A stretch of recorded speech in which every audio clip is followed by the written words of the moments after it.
На моje огромно задоволство го најавувам и мојот соговорник, доцент доктор Лазар Ѓуров, универзитетски професор, обучувач и консултант.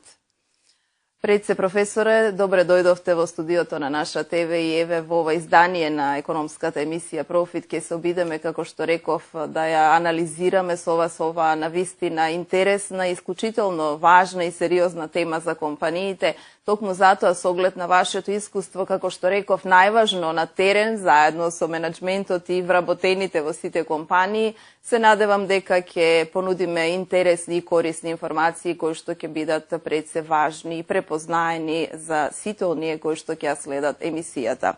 Затоа и еве да започнеме со темата што се подразбира пред се под една состојба конфликтна, еве ако така ја наречеме, и што значи тоа. Најпрвин да ви честитам за изборот на темата, затоа што сметам дека конфликтите се една тема во Македонија која што многу малку е разработувана, а е толку многу потребна. Не мора многу да анализираме за да се свртиме околу нас, да видиме дека живееме во едно општество кое што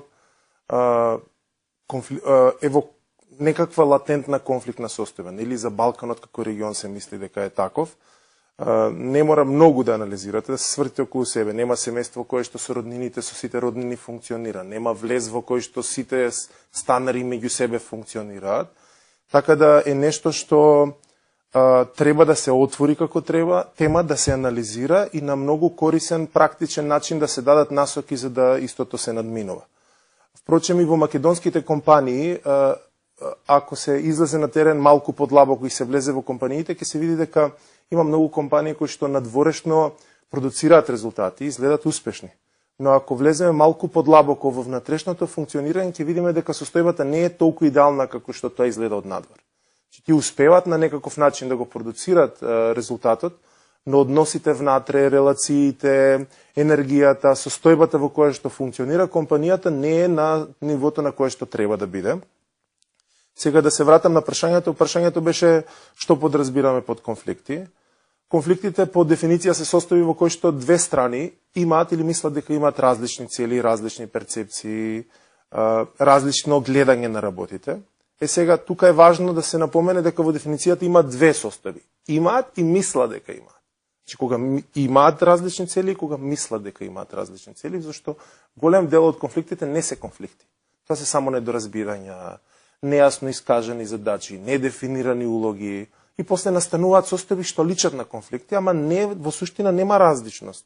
Значи, интересна е темата затоа што многу пати ние именуваме за конфликти нешто што во суштина нема различност. Што не се разбрало добро, можеби само. Да, не е разбрано, не е искомуницирано, не е дефинирано однапред и настануваат одредени состојби кои што личат на конфликти, дури се развиваат како конфликти, ама длабоко во себе немаат различни цели. Така да првично да разграничиме дека постојат два вида на конфликти. Ситуации кога две или повеќе страни имаат различни цели или две или повеќе страни мислат дека имаат различни цели.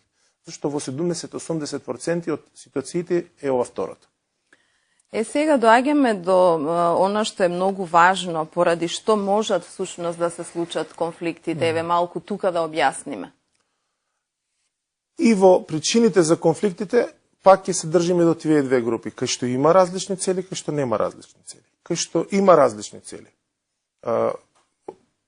Конфликтите може да произлезат од тоа што постои меѓузависност. Вие треба нешто да одработите, после тоа треба јас да го продолжам. Ако вие тоа не го одработите добро, ми го предадете половично завршено, јас сум незадоволен, треба да работам дупло. Значи, меѓузависноста помеѓу вработените. Ограничени ресурси. Има едно службено возило, вие треба да одите на пат, јас треба да одам на пат, и мене ми треба, и на вас ви треба. Имаме конфликт, кој ќе го земе возилото.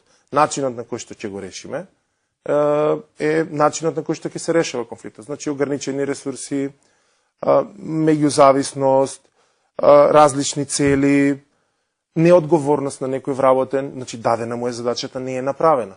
Се враќа, задачата не е направена. Веќе ние очекуваме да е направено, имаме ситуација кај што тоа треба да се надмине. Некои вработени не се способни да извршат задачата, а се нафаќаат да ја завршат. Значи тоа се онаа група на конфликти кои што на вистина имаме различни цели. А во другата група кај што изгледа дека постои конфликта не може да е нејасна структура, нејасно поделени задачи, нејасни правила како се функционира, некаков негативен критицизам, начин на кој што се кажуваат работите, па вас ви сметат и веќе имате отпор да комуницирате со тој човек. Затоа што начинот на кој што комуницира нема ништо конкретно во содржината, ама има во начинот на кој што го прави муабетот. И сето тоа создава навидум конфликтна ситуација, а во суштина нема различни цели. Значи, така би можеле да ги осознаеме причините. Сигурно дека се препознаваат многу од менаџерите и вработените во компаниите, кога вака детално ги анализирате ситуациите во кои што, да признаеме, во секоја компанија постојат и токму затоа еве ние анализираме малку погласно да ги предочиме овие факти, а нашата намера е да бидеме едноставно сватени најдобронамерно и навистина да помогнеме токму во детектирањето на овие конфликтни ситуации, нивно надминување, за да може да работат подобро и вработените, а и компаниите.